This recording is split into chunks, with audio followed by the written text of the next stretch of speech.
Apreciables papás y padrinos, madrinas de los niños que se preparan a hacer la primera comunión, reciban un saludo afectuoso de mi parte, mi gratitud por el interés que han tenido en que sus hijos se acerquen a este sacramento de la Iglesia, la primera comunión. En circunstancias ordinarias siempre se daba una plática a los papás y padrinos como preparación para que acompañaran a sus hijos con mayor conciencia, mayor compromiso ante la recepción de este sacramento. Teniendo unas circunstancias extraordinarias, pues he preparado, aunque sea de un modo brevemente, alguna reflexión que les ayuden a ustedes a vivir este momento. Como comprobante de que han recibido estas pláticas, les voy a pedir que pues tomen las citas bíblicas que van a estar escuchando, por lo menos los números bíblicos, o al final también repetiré algunas citas bíblicas, quizás esas sean la clave y la garantía de que han recibido este mensaje, esta reflexión. Quisiera comenzar por un pasaje del libro de los Hechos de los Apóstoles en el capítulo 2, versículo 42. En este pasaje evangélico se nos narra cómo era la vida de la primitiva comunidad.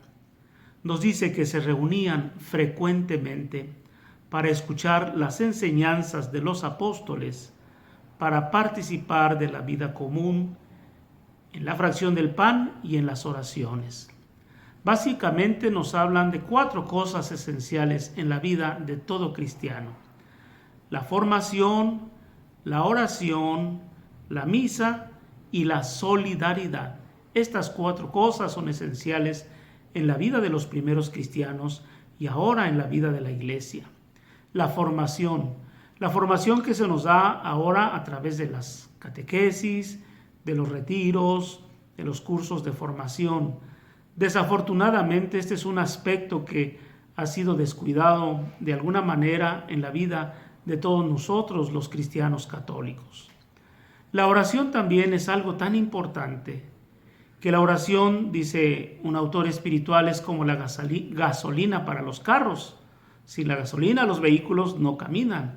También un cristiano que no lleve una vida de oración está en desventaja en su vida ordinaria, en su vida común. Y la Santa Misa, no se diga, es como algunos lo nombran, la fuente y la cumbre de toda vida cristiana. Toda vida tiende a la misa, y de la misa, de la celebración, pues brota la vida cristiana, de ahí se alimenta la vida cristiana. Y finalmente la solidaridad, nos dice el Evangelio, ya después más adelante, este libro de los Hechos de los Apóstoles, compartían lo que tenían, nadie pasaba necesidad. Así es que estas 4 cosas deben de guardar un cierto equilibrio en la vida cristiana: la formación, la oración, la celebración de la Eucaristía y la solidaridad. Hay que recordar que en este pasaje, Hechos 2:42, se le llama fracción del pan a lo que hoy llamamos la Santa Misa. Así se le llamaba en un primer momento. ¿Por qué se le llamaba fracción del pan? Porque la parte central era, después de las oraciones y la consagración, partir el pan, fraccionar el pan, dárselo a cada uno de los fieles para que comulgaran el cuerpo de Cristo, para que recibieran el cuerpo de Cristo. Y se identifica más por la fracción del pan que por el compartir el vino, que se convierte en la sangre de Cristo. Así es que la fracción del pan es el primer nombre que se le da a la Eucaristía, a la Santa Misa. ¿Qué pudiéramos decir de la Eucaristía? Es un tema muy especial y muy largo. Simplemente algunos calificativos que se nos dicen de ella. Es el más excelente y sublime de todos los sacramentos. El fin al que se ordenan todos ellos. Todos los sacramentos se ordenan, comienzan, tienen su culmen precisamente la Eucaristía. La Eucaristía es el centro de la vida cristiana. Es la fuente y la cumbre de la vida de la Iglesia. La Iglesia de la Eucaristía se alimenta y hace posible pues su caminar. Y la cumbre porque todas las cosas llegan a concluir con la Eucaristía. Es el medio, quizás es uno de los calificativos que más identifican, es el medio más eficaz para podernos unir a Dios, el medio más eficaz y poderoso para unirnos con Dios. ¿Qué tan lejos estamos de Dios? Estamos tan lejos como lejos estemos de la Eucaristía. Y no solamente una cercanía física, sino una cercanía de fe. Puede haber alguien que esté cerca de la Eucaristía y no tenga fe, pues Dios también estará muy lejos de él. Estar cerca de la Eucaristía, alimentarse de la Eucaristía, es el modo en el que más nos unimos, más cercanos estamos a Dios. Decía al principio que 4 eran las cosas principales de la vida cristiana: la formación, la oración, la Eucaristía y la solidaridad. Quisiera hablar un poco de la formación, porque creo que es una de las cosas que más tenemos descuidada. A veces la formación se reduce a lo que los niños aprenden en el catecismo, los niños, los jóvenes, y luego los adolescentes. Ya no hay formación cristiana y no hay una continuidad que les ayude a crecer en la fe. Bueno es pues que después de esta etapa de la niñez, en la adolescencia, entraran alguno de los grupos parroquiales, por ejemplo, que tenemos aquí en San Antonio, para que continuaran su vida de fe. Porque si no hay formación, pues entonces no hay crecimiento. Es como antiguamente se decía: basta saber leer, escribir y hacer cuentas. Yo cuando era pequeño decían que el que hacía esto ya lo había hecho en la vida. Ahora no basta saber leer, escribir y hacer cuentas. Es necesario una formación cada vez más completa para poder superarnos y ser mejores. Pues lo mismo de la vida cristiana. Es necesario formarnos, educarnos en nuestra fe, conocer cada vez más la Sagrada Escritura, el Catecismo, la doctrina de la Iglesia. Porque si no nos formamos podemos caer en la ignorancia. Recuerdo que había un padre, el padre Flaviano Amatuli, que mucho hizo para que los fieles católicos se formaran. Y él tenía una frase que a algunos no les gusta, pero es la verdad: católico ignorante, seguro protestante. Y yo creo que muchos católicos no viven su fe. ¿Por qué? Porque no la conocen, porque no han sido formados, porque no la han practicado con frecuencia. Es necesario hacer estos 3 pasos: conocer, creer y vivir. Nadie vive lo que no cree y nadie cree lo que no conoce. Y nunca acabaremos de formarnos en la vida de la fe. Siempre tendremos que aprender más.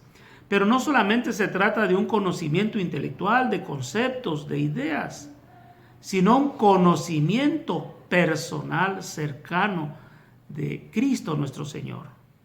Dice por ahí un canto de los que a veces repiten en las celebraciones: es imposible conocerte y no amarte, es imposible amarte y no seguirte.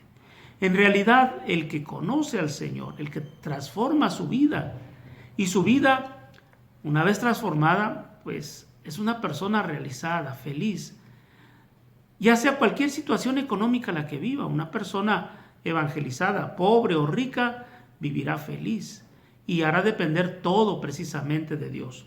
Así es que es muy importante conocer. Los niños, pues, están en una etapa de formación, de aprender. Nunca descuidemos este aspecto de la vida. La otra es la oración. Es muy importante la oración. Y la oración, no solamente rezar el rosario, es muy bueno, ¿verdad? Pero hay ahora muchos modos de oración. Acercarnos a la oración, hacer oración. Desafortunadamente algunos inclusive no frecuentan, no rezan con frecuencia. Me ha tocado aquí en la parroquia experiencias que a veces cuando pedimos rezar el rosario por algunos grupos, aún de personas adultas o de jóvenes, les toca rezar el rosario y se les olvida o se pondrán nerviosos, pero más bien creo que olvido. No saben rezar el Padre Nuestro, el Ave María, la Salve. oraciones que cotidianamente decimos. Y no se diga del credo, la profesión de nuestra fe. Quizás sea una de las cosas que más le cuestan trabajo a los niños. Y es que conocer, rezar el credo es algo fundamental para nuestra vida. Es el resumen de nuestra fe, lo que conocemos, lo que creemos y lo que estamos llamados a vivir. Así es que a la base está la formación. Siempre es necesario buscar formarnos. Y como digo, no solamente en conocimiento intelectual, sino en experiencia de vida. Yo creo que la formación lleva a las personas indudablemente a vivir su fe. En un principio, quizás las prácticas religiosas y la fe se viven pues por obligación, por compromiso, ¿verdad? Pero poco a poco debemos ir dando pasos para que la vivamos por necesidad, vivamos por necesidad nuestra fe y después por convicción. Cuando hablo de este tema viene a mi mente lo que a veces sucede en la vida de la fe de muchas personas, que muchos son cristianos, son católicos por herencia, por tradición, por costumbre.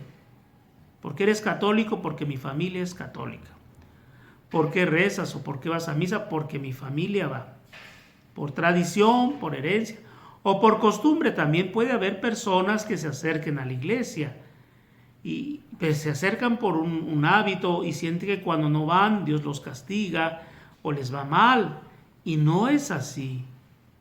Ciertamente que es un paso simplemente. Lo más importante es poder llegar a vivir nuestra fe por convicción. Ciertamente la heredamos, la practicamos, pero debe de llegar el momento en que la vivamos por convicción, porque estamos convencidos de nuestra fe.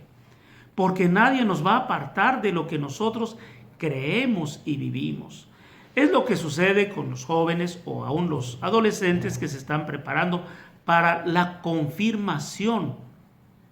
Conocen su fe, como que recuerdan lo que han vivido, se les explica el bautismo, la grandeza del bautismo que nos hace hijos de Dios. Y entonces llegan al momento de la confirmación. Yo personalmente quiero confirmar mi fe. Ya no me tienen que decir, ahora yo creo en el Señor y quiero vivir como el Señor me enseña, porque siempre será lo mejor. Así es que a los niños que ahora se preparan para la primera comunión, no es que ya se haya cumplido lo principal, es simplemente un paso. La comunión es un paso en la vida de fe. ¿Qué continúa? Pues continúa la frecuencia de los sacramentos. Que no vaya a pasar como algunos niños que hacen la primera comunión y luego ya se confiesan. ¿Hasta cuándo? Hasta que van a cumplir los 15 años, hasta que van a ser chambelanes o algunos inclusive hasta que se van a casar. ¿Hace cuánto que te confesaste? Le pregunta a uno a algunas personas, desde que hice mi primera comunión. Válgame la Santísima Virgen. Entonces, pues tu formación para la primera comunión no fue suficiente. No terminaste con una convicción ni con un deseo firme de vivir tu fe. Así es que es muy importante que después de la comunión los niños sigan creciendo en la fe. Por eso, en la preparación se les pide que no falten a misa, se les daba una tarjeta, sellaban y daba oportunidad inclusive para que los papás, si no frecuentaban la misa, pues por llevar al niño a la misa, pues ya la comenzaron a frecuentar. Desafortunadamente ahora vivimos tiempos difíciles. A mí me hubiera gustado tener la oportunidad de invitar, cuando inició la pandemia, ya casi van a ser 5 meses, a que los papás asumieran la responsabilidad de que los hijos participaran virtualmente en la celebración de la Eucaristía. Pero desafortunadamente no ha sucedido así. Pensamos que muchas personas participan por los medios virtuales de la celebración. Pero yo me imagino si toda la gente, por ejemplo, que viene a misa a la parroquia, siguiera virtualmente las celebraciones, sería fabuloso. Pero no es así. En las celebraciones de la Eucaristía nosotros podemos ver cuántas personas están participando. Y en realidad son muy pocas. Comentaba esto con alguien, le decía, pues nunca hemos llegado a 200 personas. Y si estas 200 personas que están viendo, le agregamos por 2 o 3, porque a veces la ven 2 o 3 personas al mismo tiempo, pues ni aún así alcanzamos al número de fieles que asistían a las celebraciones presenciales de la Eucaristía. Por eso, digo yo, al principio hubiera pedido que todos los niños que estaban en preparación a la comunión participaran virtualmente de la Eucaristía. Quisiera saber, ustedes, padres de familia, si en este tiempo, cada domingo se reunían con su hijo o su hija para participar de la Eucaristía. Y no solamente sentarse y estar viendo la pantalla, el teléfono, sino disponerse de tal manera que cuando hay que ponerse de pie, se pone uno de pie, cuando hay que sentarse, se sienta, cuando hay que hincarse. Y es que yo entiendo que es difícil que ante una pantalla en la que ordinariamente vemos programas, películas, series, en fin, ahora estemos viendo la Santa Misa y tengamos que hacer estos movimientos físicos para participar más plenamente. En realidad este es un reto muy grande y vamos a continuar por un tiempo así. Yo quisiera que los niños, después de la primera comunión, por lo menos los domingos, no faltaran a misa, aunque sea de un modo virtual. Que los niños deben hacer la comunión espiritual, indudablemente. Y buscaremos la manera de que los niños comulguen sacramentalmente. ¿Cómo le haremos? Voy a pedirle a Dios que nos ilumine para darle la comunión por lo menos una vez al mes a los niños. Yo ordinariamente en la celebración de las primeras comuniones les pongo este ejemplo y se los repetiré en la celebración.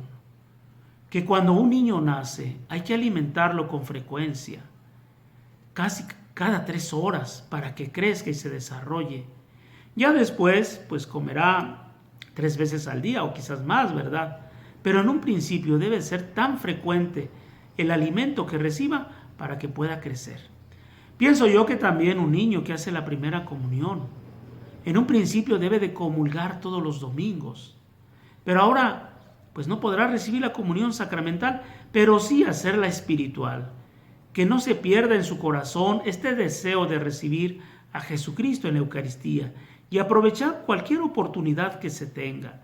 Para esto pues se necesita pues formación, convicción, interés, preocupación quizás en primer lugar de parte de los padres para con los niños.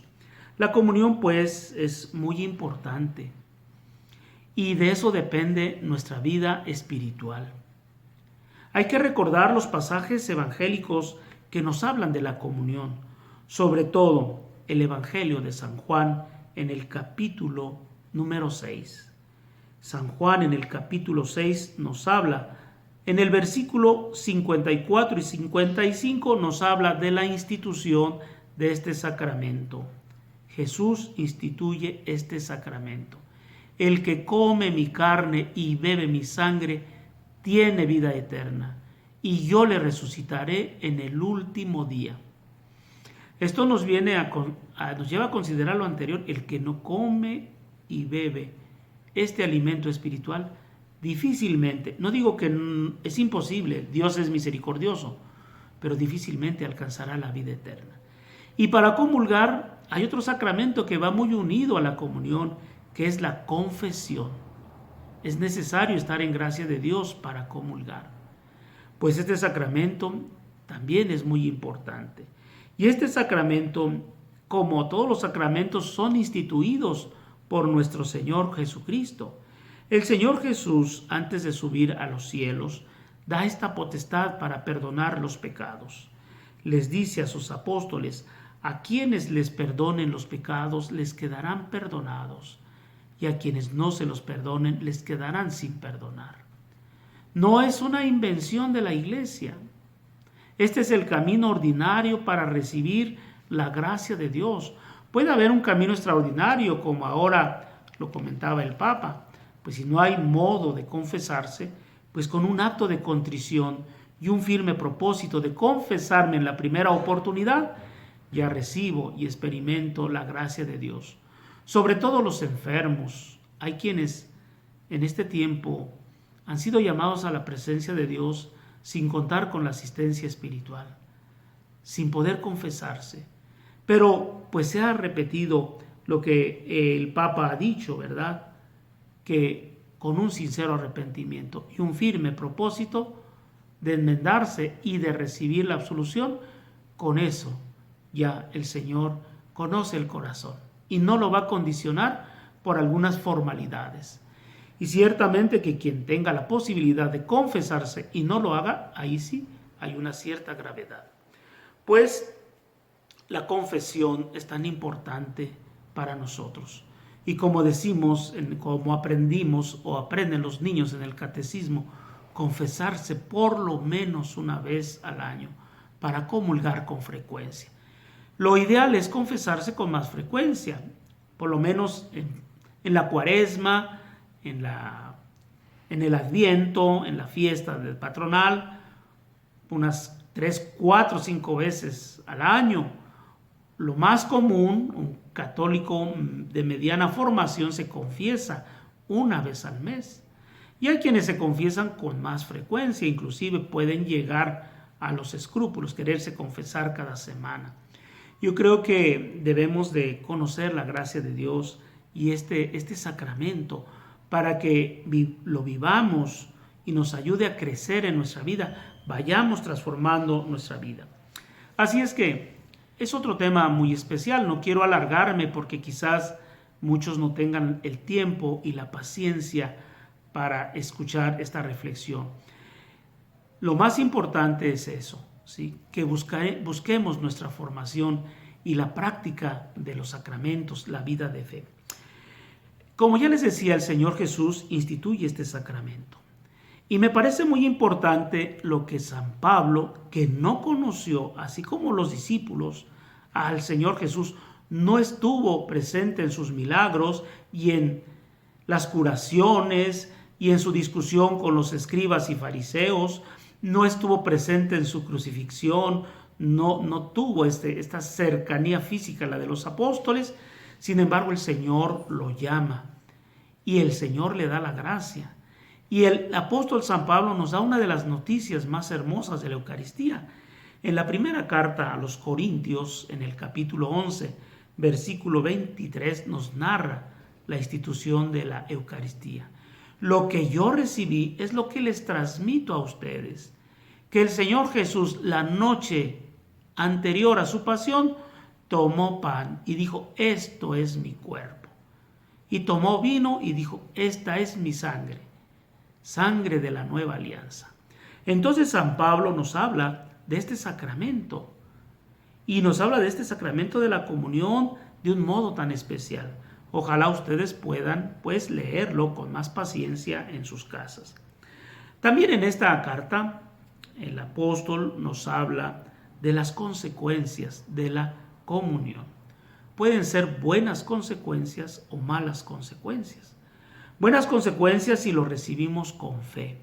Malas consecuencias si lo recibimos en pecado o con no un pleno conocimiento de qué es lo que estamos recibiendo.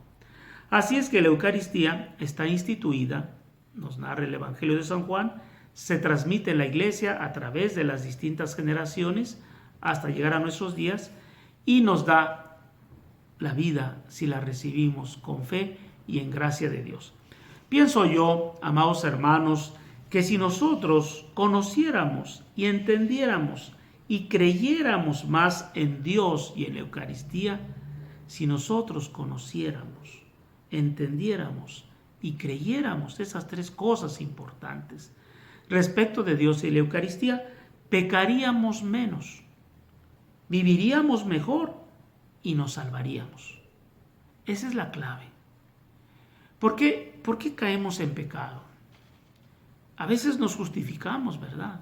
A veces pensamos que el pecado es más fuerte que nosotros, sí, a veces pensamos así, pero poco a poco debemos convencernos que nosotros somos más fuertes que el pecado. Dirá San Pablo, si Dios está conmigo, ¿quién contra mí? Dios nos da la gracia para poder superar, enfrentarnos a los vicios, al pecado, librarnos poco a poco de él, librarnos de la tentación. Pero como decía por ahí alguien, pero hay de aquel que se pone en el tentadero, pues sí, va a caer, ¿verdad? No solamente le pedimos al Señor que no nos deje caer en la tentación en el Padre Nuestro, sino nosotros también debemos de tener el propósito de apartarnos de las ocasiones de pecar. Si conociéramos un poco más a Dios, si conociéramos un poco más el valor de la Eucaristía, pecaríamos menos o con menos frecuencia y poco a poco avanzaríamos en nuestra vida cristiana. Habría algunas otras cosas que comentarles, que decirles en esta reflexión para los papás y padrinos. Espero pues que estas palabras, esta reflexión les ayude a acompañar a los niños a la primera comunión. Y tienen una tarea muy importante, ¿sí? Seguir cultivando esta fe incipiente en los niños que se acercan a la comunión. Como ellos vean que la vivimos, ellos la van a vivir. Y en la medida en que nosotros nos acerquemos al Señor, ellos se van a acercar al Señor. Les encargo de todo corazón que procuren que los niños participen virtualmente en la Eucaristía, por lo menos en domingo, que hagan la comunión espiritual, ¿sí? Creo, Jesús mío, que estás en el Santísimo Sacramento. Deseo recibirte. Ahora que no puedo, ven a menos espiritualmente a mi corazón. Esta oración ha fortalecido a muchas personas en este tiempo en que no podemos participar presencialmente de la Eucaristía, pero vamos a poderlo hacer pronto con la ayuda y la gracia de Dios. Pues, papás tienen una responsabilidad en la que no están solos, Dios les ayuda. Apóyense ustedes mismos, esfuércense por dar un buen testimonio de vida cristiana. Finalmente voy a decir las citas bíblicas para que las escriban en una hojita y yo, el día de la confesión o de la primera comunión, les voy a pedir dónde están las citas bíblicas y ya sabré que sí han recibido este mensaje, aunque sea breve, pues pienso que es muy importante para que ustedes pues vivan más plenamente este encuentro con Dios de sus hijos, esta primera comunión de sus hijos, y que alimentando la fe con la frecuencia de la oración y de los sacramentos puedan crecer cada vez más como hijos de Dios. La primera cita bíblica que quisiera que anotaran y leyeran es el libro de los Hechos de los Apóstoles, capítulo 2, versículo 42. Nos habla de la primitiva comunidad. Hechos 2, 42. La segunda cita bíblica que quisiera que tomaran es la institución de la Eucaristía. Evangelio de San Juan, capítulo 6, versículos del 53, 54. Pueden leer un poquito más ampliamente este pasaje. Evangelio de San Juan, capítulo 6, 53 y siguientes. También la experiencia de San Pablo, lo que yo recibí es lo que yo te transmito, es lo que están haciendo ustedes, padres de familia. La primera carta a los Corintios, capítulo 11, versículos 23 y siguientes. Y también pues que lean ese capítulo 23, ese versículo 23 y los que siguen. Y que también lean esa primera carta de los Corintios, capítulo 11, versículos 28 a 29. 28 a 29. Primera Corintios, capítulo 11, versículos 28 al 29. Otras citas bíblicas que pudiera citar también es precisamente la primera carta del apóstol San Pedro. No hablé de este tema, pero me parece que si ustedes leen este pasaje les va a ayudar. Primera carta de San Pedro, capítulo 3, versículo 15 y siguiente. ¿Qué nos dice en este? Hermanos, den razón de su fe. Hay que dar razón de nuestra fe. No solamente conocerla, no solamente defenderla, sino vivirla. Dar razón de nuestra fe con nuestra vida. Bueno, pues aunque sea brevemente esta reflexión, les comparto a ustedes. Ahora solamente algunas indicaciones que ya les han dado las catequistas, que ya se las han transmitido, simplemente yo las reafirmo aquí. Las confesiones van a ser el día viernes a las 5, a las 4, 5 y 6 de la tarde. Ya les dijeron a cada uno en qué horario deben de venir. Les hemos pedido que no traigan carros, no se pueden estacionar aquí en el estacionamiento de la parroquia. Los deben de traer, los van a dejar, entrarán al templo parroquial o templo grande, como le conocen alguno. Cumpliremos las normas de sanitización, dicen, ¿verdad? Higiénicas, el gel, la temperatura, en fin. Y confesaremos solamente a los niños y a los padrinos, ¿sí? A los papás no los voy a confesar porque pues evitemos conglomeraciones. A los demás, a los papás, les voy a dar la absolución general. Quiero recordarles que no pueden ser padrinos quienes vivan en unión libre, quienes no estén casados por la iglesia y vivan con alguna persona.